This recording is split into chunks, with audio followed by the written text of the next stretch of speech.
ఉన్న బంగారాన్ని విడిపించి ఆ రోజు ఆన్లైన్ రేటుకే మేము కొంటాం. Sharma gold company.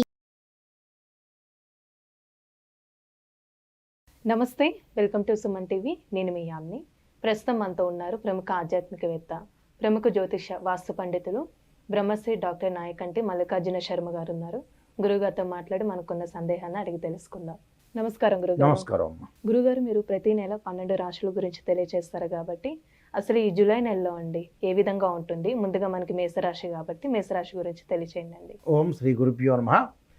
మేషరాశి వాళ్ళ యొక్క గ్రహగమన గతులన్నీ కూడా మనం చూస్తే వాళ్ళకి లాభస్థానంలో శని యొక్క సంచారం, వ్యయస్థానంలో రాహు యొక్క సంచారం, ద్వితీయంలో అంటే ధనభావంలో గురువు యొక్క సంచారం, తృతీయ చతుర్థాల్లో రవి యొక్క సంచారం, అలానే ఇక్కడ రవి బుధ శుక్రుడు యొక్క కలయిక అనేది చతుర్థ స్థానంలో ఏర్పడటం, అలానే షష్టమ స్థానంలో కేతు యొక్క సంచారం వల్ల కొన్ని మంచి చెడుల యొక్క మిశ్రమైన ఫలితాలు వచ్చే అవకాశం ఒకటి ఉంటుంది. అలానే ద్వితీయ స్థానంలో గురువు యొక్క సంచారం వల్ల ఆర్థిక పరంగా ఆదాయం బాగా పెరుగుతుంది. కుటుంబ జీవితంలో కూడా అనుకూలమైన ఫలితాలు ఉండే అవకాశం ఉంటుంది. జీవితంలో ఆనందము మరియు శాంతి, ధనాభివృద్ధి, కీర్తి వృద్ధి, అనుకున్న పనులన్నీ కూడా నెరవేరే అవకాశం అనేది ఎక్కువగా ఉంటుంది. అంటే కుటుంబ సంబంధమైన విషయాలతోటి అనుబంధ బాంధవ్యం బాగా పెరిగే అవకాశం ఒకటి ఉంటుంది.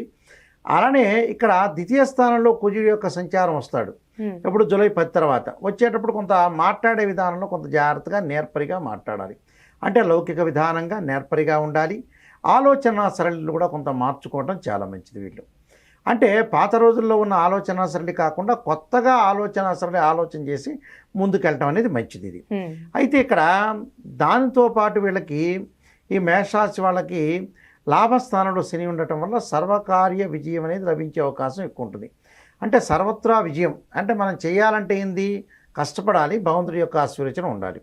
కాబట్టి ఇక్కడ ఉండాలి అని అంటే ఏమిటి, భగవంతుడి యొక్క అనుగ్రహం ఉండాలి, దానిలో ముందుకు వెళ్ళాలి, అనుకూలమైన పరిస్థితులు ఎప్పుడప్పుడు చక్కబెట్టుకుంటూ ముందుకు వెళ్ళాలి వీళ్ళు.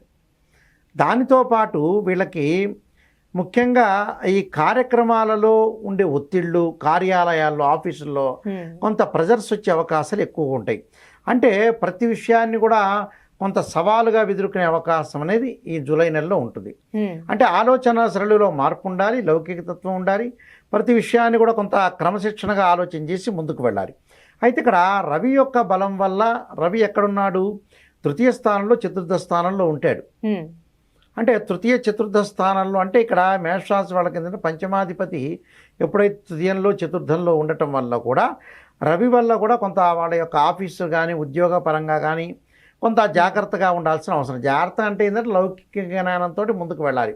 అంటే అనవసరమైన గొడవలు, అనవసరంగా ముందుకు వెళ్ళకూడదు. ఏదైనా సరే ఒత్తిళ్లకు గురయ్యే అవకాశాలు ఎక్కువగా ఉంటాయి కాబట్టి కొద్దిగా ఆలోచన సరళి అనేది ముందుకు తీసుకుని ముందుకు వెళ్ళాలి. అంటే ఇప్పుడు వ్యాపారస్తులకి ఏ విధంగా ఉండొచ్చు అంటే జూలై నెలలో ఆర్థికంగా? కొంచెం వ్యాపారస్తుల విషయానికి వచ్చేటప్పటికల్లా ఆర్థిక జీవితం అనేది అనుకూలంగా ఉంటుంది. అంటే ఆర్థిక జీవిత విషయంలో చాలా బాగుంటుంది. కొన్ని సవాళ్ళు ఎదుర్కొనే అవకాశం ఉంది.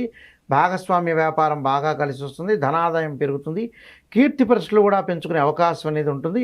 ఆ కుజుడు వల్ల ఏమవుతుంది, ఆస్తిపరంగా తగాదాలు, కోర్టు సమస్యలు వచ్చే అవకాశం ఒకటి ఉంటుంది.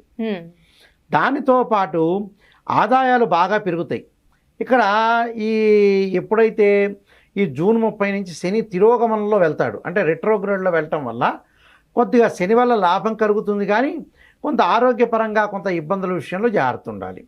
అంటే లాభాలు వస్తాయి, ఆర్థిక పరంగా వస్తుంది, అన్నీ బాగానే ఉంటాయి, కానీ ఆరోగ్యపరంగా కానీ వాహనాల మీద వెళ్ళేటప్పుడు కానీ కొద్దిగా జాగ్రత్తగా ఉండాలి. కోర్టు సమస్యలు కూడా కొంత పరిష్కారం చేసుకునే అవకాశం ఉంటుంది. ఈ తిరోగమనం వల్ల కూడా, రెట్రోగ్రేడ్ కావటం వల్ల కూడా కొన్ని శస్త్రచికిత్సలు జరిగే అవకాశం ఒకటి ఉంటుంది. ఆరోగ్యాన్ని మెరుగుపరచుకోవాలి. అంటే భాగస్వామ్య వ్యాపారం బాగా కలిసి వస్తుంది, విద్యార్థులకు అనుకూలంగా ఉంటుంది, స్త్రీలకు కూడా అనుకూలంగా ఉంటుంది. అంటే శుభకార్యాలు జరిగే అవకాశం ఉందండి జూలై నెలలో. శుభ కార్యక్రమాల్లో కూడా పాల్గొనే అవకాశం ఉంటుంది. విందులు, వినోదాలు, ఆరోగ్యపరంగా అనుకూలమైన ఫలితాలు ఎక్కువగా వచ్చే అవకాశం ఉంటుంది. ఇక్కడ కేతువు యొక్క బలం వల్ల కూడా శత్రువుల యొక్క దోషం పోతుంది. శత్రువుల యొక్క దోషం పోతుంది అని అంటే ఏమిటంటే వాళ్ళు వీళ్ళకి దూరం అవుతారు, మంచి వాళ్ళ దగ్గర అయ్యే అవకాశాలు ఎక్కువ ఉంటాయి. అంటే మేషరాశి వాళ్ళకి గురువు యొక్క బలం అనేది చాలా పుష్కలంగా ఉందని చెప్పుకోవచ్చు. దాంతోపాటు శని మధ్య రకమైన ఫలితాన్ని ఇస్తాడు. దాంతోపాటు ఇక్కడ బుధుడు కూడా అనుకూలమైన స్థానంలో ఉన్నాడు ఇక్కడ.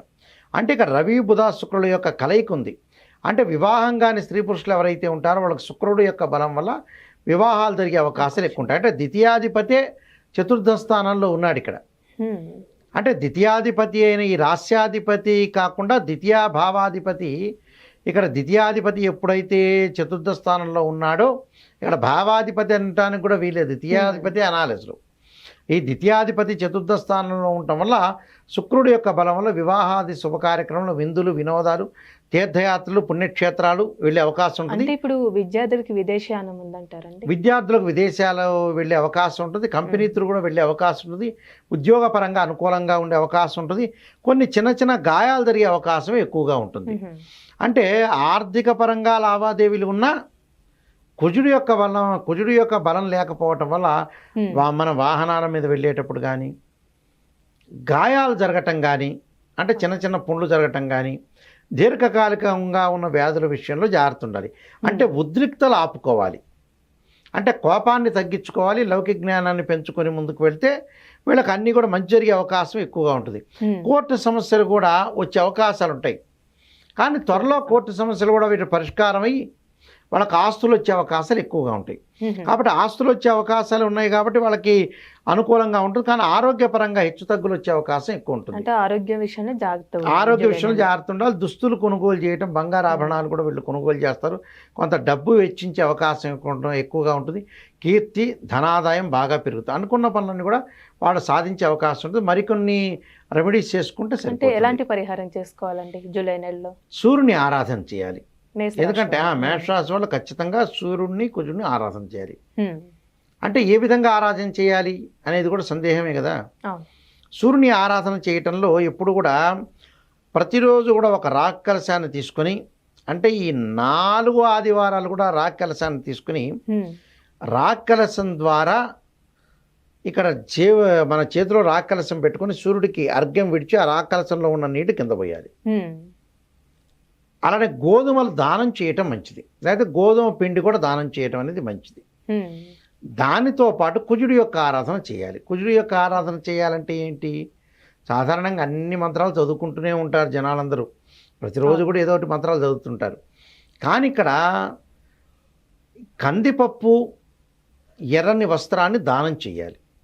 కందిపప్పు, ఎర్రని వస్త్రం, దాన్ని దానం చేయటం వల్ల కూడా వీళ్ళకి మంచిగా జరిగే అవకాశం ఖచ్చితంగా చేయాలండి. మంగళవారం చేయాలి. మంగళవారం చేస్తే అనుకూలమైన ఫలితాలు వచ్చే అవకాశం ఖచ్చితంగా ఉంటుంది.